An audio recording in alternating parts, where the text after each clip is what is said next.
Milton Friedman. Milton Friedman is a liberal. Milton Friedman's right-wing economist, but he calls himself a liberal because he's not a mercantilist. What do you think? He's some kind of mercantilist? Shit. He ain't no fucking mercantilist. So page 34 on his Capitalism and Freedom. We're going to get to the heart of what role does Milton Friedman think that government has? What role? Right, he's right-winger, so basically let the market do as it pleases, and laissez-faire, and corporations get to run, you know, roughshod, do whatever the hell they want, right? He's an anarchist. No government. He's basically like a Thomas Jefferson, an anarchist, right? No. He's actually against anarchy. In fact, he says the consistent liberal is not an anarchist. So that's who Milton Friedman is, a consistent liberal. So what does this consistent liberal have to say? Conclusion. A government which maintained law and order, defined property rights, served as a means whereby we could modify property rights and other rules of the economic game, adjudicated disputes about the interpretation of the rules, enforced contracts, promoted competition, provided a monetary framework, engaged in activities to counter technical monopolies and to overcome neighborhood effects, widely regarded as sufficiently important to justify government intervention, in which supplemented private charity and the private family in protecting the irresponsible, whether madman or child. Such a government would clearly have important functions to perform. The consistent liberal is not an anarchist. So there you go. That's the list. That's the list of all the reasons why Milton Friedman thinks that government. I mean, that was a lot of shit right there. So it's not even close to being an anarchist. And then he's going to list a bunch of stuff that the governments, U.S. government and state governments do that he doesn't think is right and proper. So I'll read that list off, but I'm going to read the first list off again. So this is Milton Friedman on the role of government in society. A government which maintained law and order, defined property rights, served as a means whereby we could modify property rights and other rules of the economic game, change the laws, change the Constitution, enforced contracts. Contracts need to be enforced. That person agreed to do A, B, and C, didn't do it. Promoted competition, provided a monetary framework, engaged in activities to counter technical monopolies and to overcome neighborhood effects widely regarded as sufficiently important to justify government intervention, which supplemented private charity, private family, and protecting the irresponsible, whether madman or child. Such a government would clearly have important functions to perform. The consistent liberal is not an anarchist. So I guess he's saying that for the orphans, for the crazy people, for the orphans in prisons and law and order, and so there's a lot of things right there, right? Promote competitions, enforce contracts, provide a monetary framework. Now, it's also true that such a government would have clearly limited functions and would refrain from a host of activities that are now undertaken by federal and state governments in the United States and their counterparts in other Western countries. Succeeding chapters will deal in some detail with some of these activities, and a few have been discussed above, but it may help to give a sense of proportion about the role that a liberal would assign government. Simply to list, includes in this chapter, some activities currently undertaken by government in the U.S.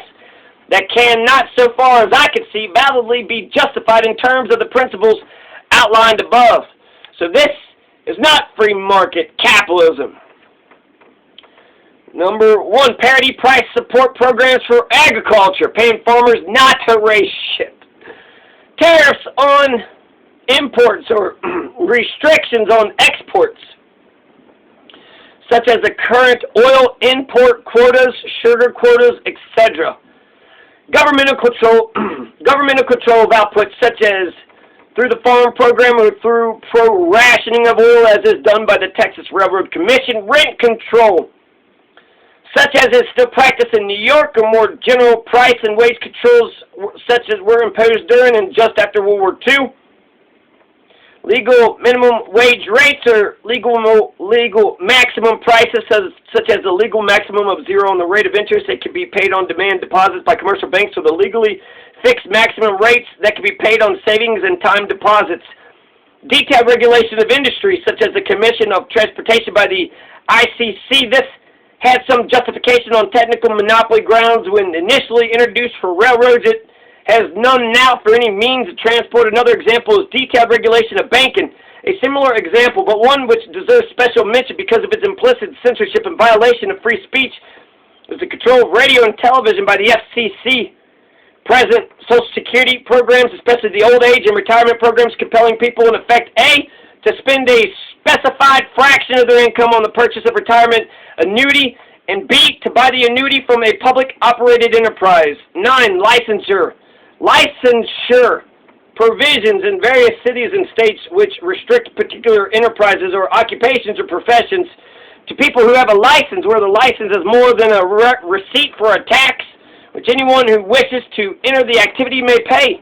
Number 10, so-called public housing and the host of other subsidy programs directed at fostering residential construction, such as FHA and VA guarantee of mortgage and the like. Conscription to man the military services in peacetime, the appropriate free market arrangement is volunteer military forces, which is to say hiring men to serve. He's opposed to the draft and he's for universal basic income. Milton Friedman is more of a progressive than Joe Biden could ever dream of. I want the liberalism of Milton Friedman. I don't want the liberalism of fucking Biden. What liberalism? He's as fucking right-wing as Donald Trump could, only he's not doing the tweets or whatever. So he's Donald Trump without the tweets. Fantastic. Not fuck. Jesus Christ, America. There's no justification for not paying whatever price is necessary to attract the required number of men. Present arrangements are inequitable and arbitrary, seriously interfere with the freedom of young men to shape their lives, probably or even more costly than the market alternative. Universal military training to provide a reserve for wartime is a different problem and may be justified on liberal grounds. So he's saying he's against the draft, but he is for universal military training, which I like that. I don't Switzerland or somebody. Number 12, national parks. He's against them national parks. Number 13, the legal prohibition on the carrying of mail for profit. Number 14, publicly owned and operated toll roads, as noted above, and this list is far from comprehensive. So, none of those things are consistent with the principles that he outlined, which I'll conclude by reading the exact same paragraph. Maybe I'll read it backwards. No, I don't. That'd be too hard. But essentially, I'll just read the paragraph. This is Milton Friedman's perspective on the role of government. All those things he was against. Apparently because it doesn't follow with these principles. A government which maintains law and order, defines property rights, serves as a means whereby we could modify the property rights and other rules of the economic game, adjudicated disputes about the interpretation of the rules, enforced contracts, promoted competition, provided a monetary framework, engaged in activities to counter technical monopolies, overcome neighborhood effects, widely regarded as sufficiently important to justify government intervention, and which supplemented private charity and the private family in protecting the irresponsible, whether madman or child. Such a government would clearly have important functions to perform. The consistent liberal is not an anarchist. The consistent liberal is not an anarchist. How come this right-winger is a better fucking liberal left-winger than, basically, I think they're all shit libs. I think they're all a bunch of shit libs. Except for Tatami. She might be the only decent one of the bunch.